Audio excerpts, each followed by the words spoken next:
Getting your beast personality is one of the major accomplishments in starting the beginning of your mini achievement hunting journeys. In order to get your beast personality, you need to do Veteran, March of Sacrifice, No Death, Speedrun, and the Hard mode. However, you don't have to do them all at the same time. Today, I am going to show you how to accomplish this. So let's get started. With this first ad pull, the tank just needs to go and aggro everything and pull it all into one. You'll generally want to try to do the No Death and Speed run on your first run and see how you do. So this first group of ads is literally just kill everything. There's no mechanics you have to worry about. We are running with a healer, 2 DPS, and a tank.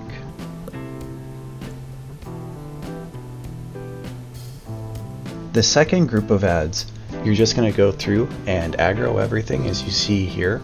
The tank is going to try to pull everything up to the top of the hill. That way you can kill everything at once and you don't have to worry about things coming past you. Now what you will see here is there's these ads that run by, and the tank will want to grab them, especially the one-handed shield, because he does hurt and the DPS might not be able to take his damage.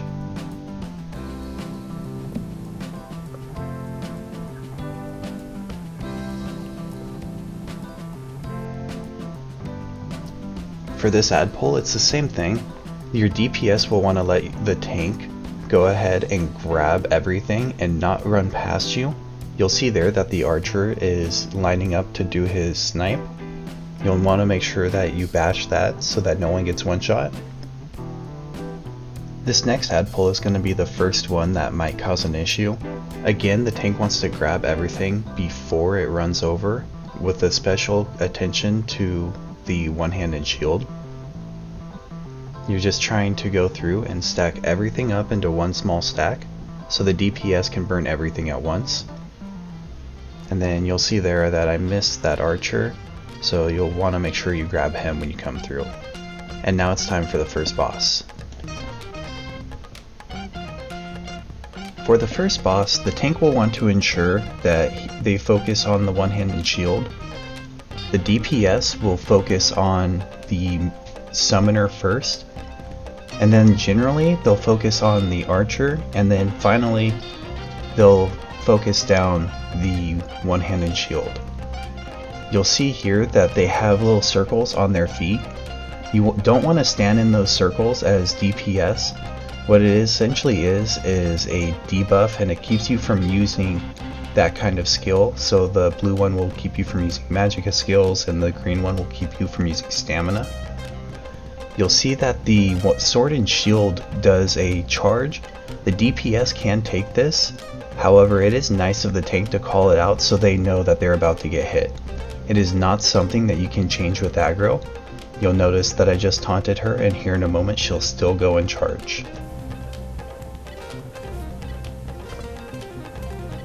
Our DPS decided to burn both of them at once, which was kind of nice for me. We had some pretty good burn for the group. If you don't have as high of burn, you'll want to ensure that both DPS are just focusing one, so that you don't have to deal with all of the mechanics at once. This next ad pull is going to show you the next kind of ad, and that is the Lurcher. You'll see here that you have a red one, there will be a blue one, and a green one. However, those mechanics aren't really necessary to worry about anymore. The big thing is just make sure to grab aggro of them, because the DPS cannot take their heavy attack. This is one common area where people will ruin their run, because you want to make sure that you get all of the ads. If you miss any ads throughout this entire run, then it doesn't matter if you don't die or if you make it in the time frame. You will not get the speedrun or the achievement for completing it. After you've completed the 4 ad pulls within this little area, you're going to be making a decision. If you already have the speedrun, but you don't have the no death, you're going to be looking for a mysterious something. You'll know what it is by a sound that will appear on your screen. It will be a little buzzing, and in this instance, it was a mysterious mushroom. However, you'll have literally a mysterious anything. I've seen mysterious plant, mysterious crate, It's just a matter of what they want to call it. And what this does is it takes you to a secret boss where you have to go in, you hide, and then you have to go and find the wisp. This will give you a buff that will help you for later rounds within the game.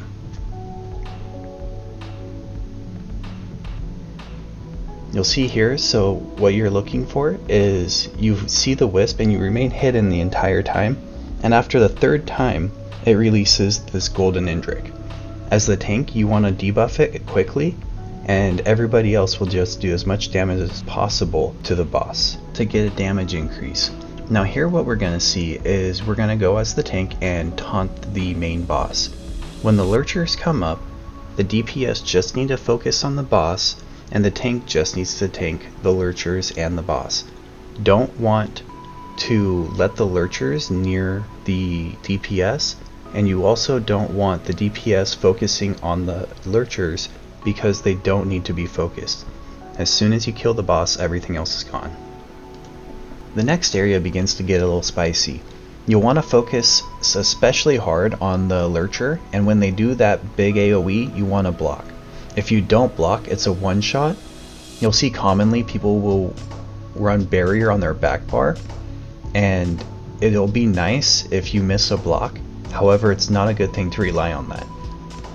This add pull right here is going to show a very special mechanic that will be a pain in the butt for the rest of the time. You'll see that the assassin was loading up, and what that does is it pins people, and if the person that is pinned doesn't get synergized, then they will get one shot and die. And then here it's the same thing. You'll just want to block for all of those big AoEs, ensure that you kill the assassins quickly and interrupt them, and make sure that you synergize whoever is pinned. You'll get to see somebody pinned here in a moment, so you'll see what that looks like.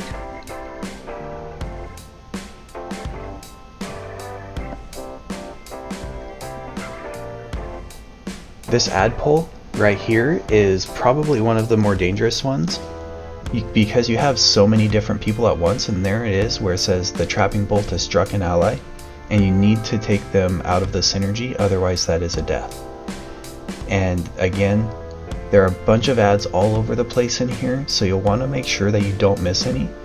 The Wisp Mothers aren't too big of a deal, however they are just something that you don't want to miss because they are all over the place, and missing an ad will make it to where you don't get your no death or your speed run.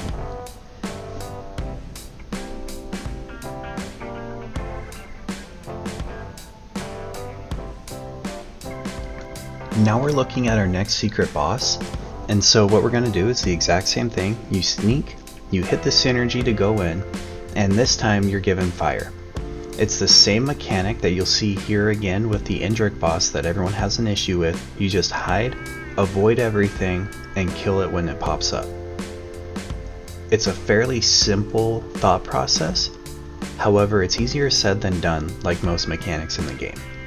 And again, once it pops up, you're just trying to get the most damage as possible on the Indrik. And this one enhances your stealth, which will be extra helpful here in a couple bosses. For this boss, there's a couple different ways to handle it. I personally prefer having the DPS stack in the corner for a moment, and then what I'll do is I'll bring the boss over to them so that they can burn the boss. Now that being said, there are archers that will pop up around.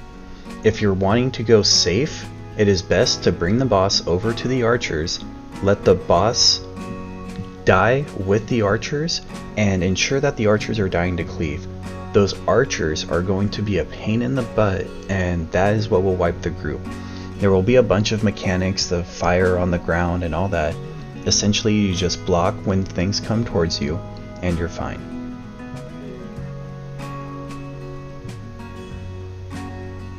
Things start to get a lot easier from here. Now you've pretty much seen all of the mechanics. You just have to worry about making sure that you don't do anything dumb or get caught by anybody. So here you just want to be careful with the Lurchers and those archers, and ensure as the tank that you block the Thunder Maul, the two-hander, and maintain aggro. The DPS will not survive if they take that heavy attack. Same thing here, you're just going through, make sure you block the assassins, they're in these groups also, and you don't want anybody pinned.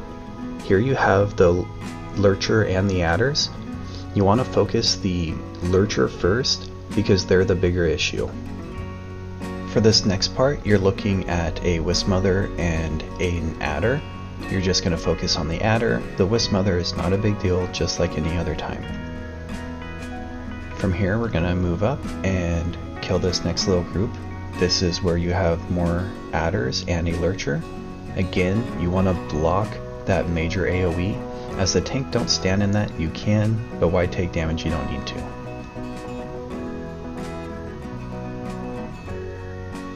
Now at this point, don't make the same mistake I did where you go and look for the Wisp when it isn't there. You're on to the next boss now that you've got the two different secret bosses. This is the Indrik boss, where you'll want to go and sneak, and this is where you see the mechanic from the secret bosses from before. As a tank, it's helpful to have Crushing Shock on so that you can interrupt the boss when he does his mechanic. Everybody will just want to make sure that they avoid getting hit by the adds that will be pinning people. During the hiding phase, you don't want to get hit by anything, just like in the secret bosses. And then it's all very simple. You just avoid AoEs and interrupt the boss during that phase. And then there will be adds that come and pin, just like you have seen in the past. Word of advice, the fire does hurt, so you don't want to stand in it, even if it is there during the hunting phase like you'll see here. That was a mistake on my part. I should not have stepped in the fire, and I kind of paid for it because I got thrown into the air. If you get thrown into the air 3 times, you will die, which is why it's important not to have that happen. Again, as the tank, you just need to be super quick on interrupting Tarcyr and ensuring you have taunt at all times, because otherwise it's going to cause problems for the DPS and the healer, and it's a problem that they will not be able to survive.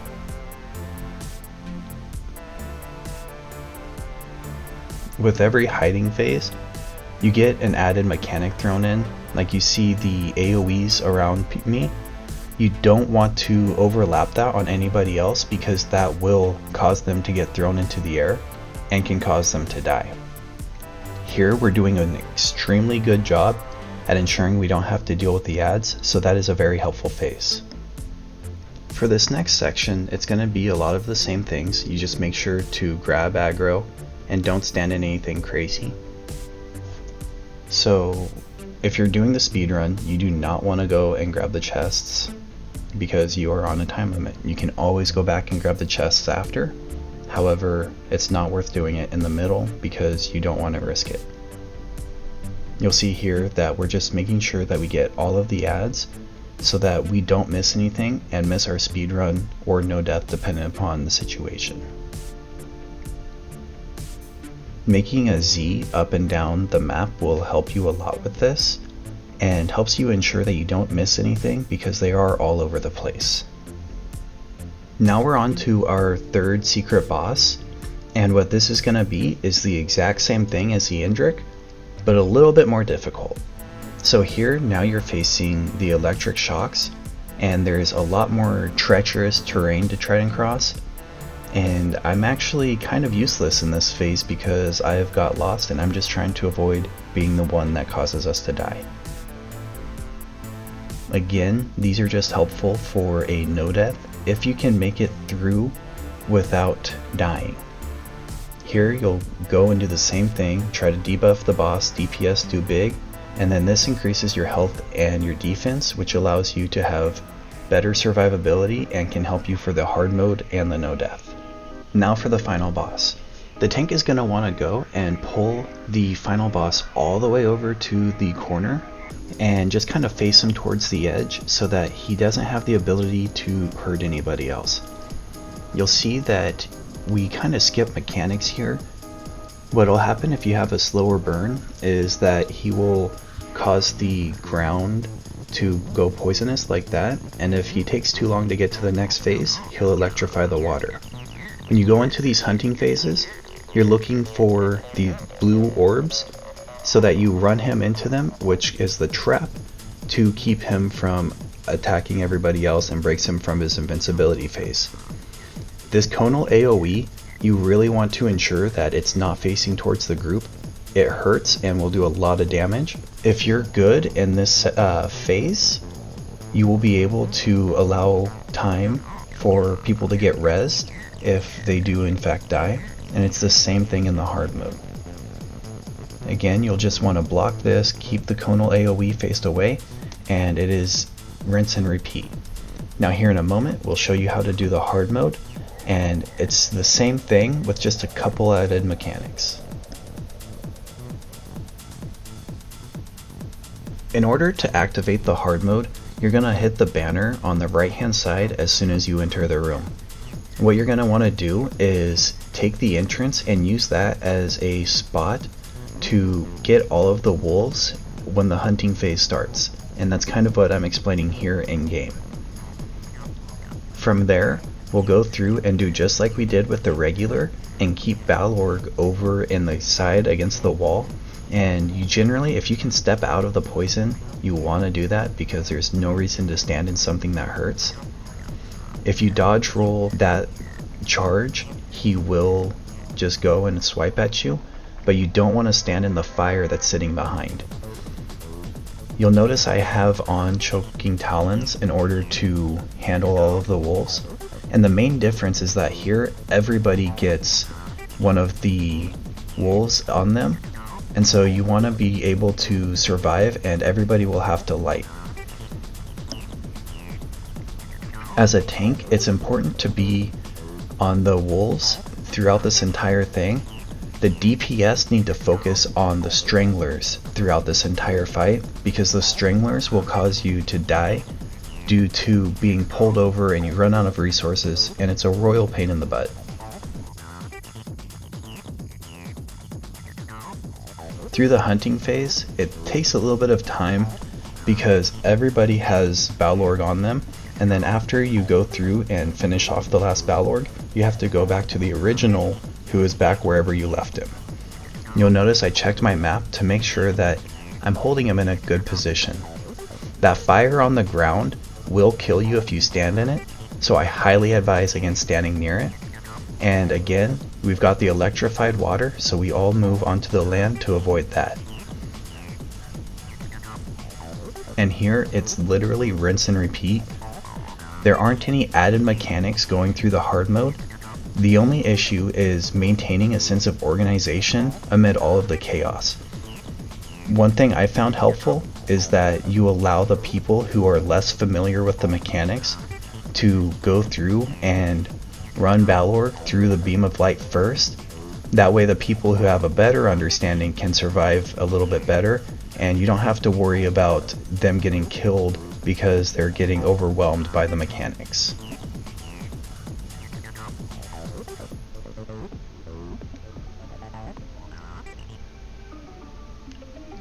And again, it's all the same thing. The water is electrified, and you just want to make sure that you're not standing on the electrified water or on the poison. And then once somebody dies, they don't lose that Balorgh. He goes and finds the next person. So if one person cleans and then somebody dies, that Balorgh comes over and will go to somebody who has already been cleansed, which means you can have 2 or 3 on you if somebody dies.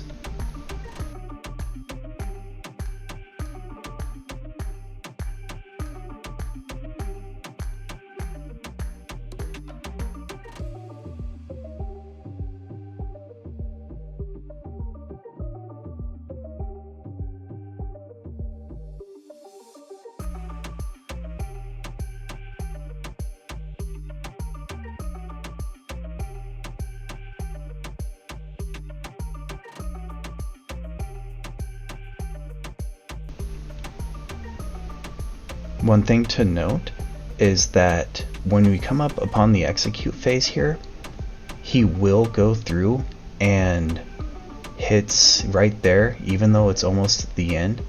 He still goes into his hunting phase, so you don't want to get execute happy and try to burn him and then run out of resources for this phase. because if you run out of resources, this is what happens. People die, and then it's really difficult to come back from it.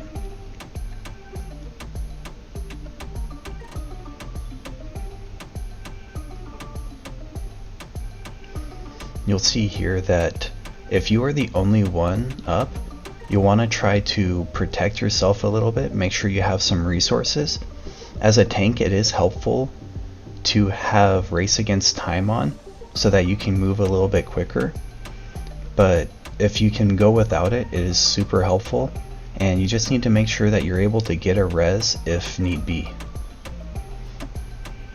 And then if you do have one person up, as long as you're able to properly manage your resources, you can run around with the boss as long as you'd like. There's no time mechanic that you have to worry about, other than just making sure that he does not hit you. Not being hit is especially important for the DPS. The regular attacks will kill a DPS, however the heavy attacks will kill anybody. And now that you've made it through that last phase, it's just burn the boss, don't worry about the ads, just get the boss down, and congratulations, you've completed the hard mode. Thank you all for watching this. I hope this helps you get your beast personality. Make sure you like and subscribe, it'll help me greatly. I'm still growing, and this is still something that I enjoy doing. Have a great day, see you next time.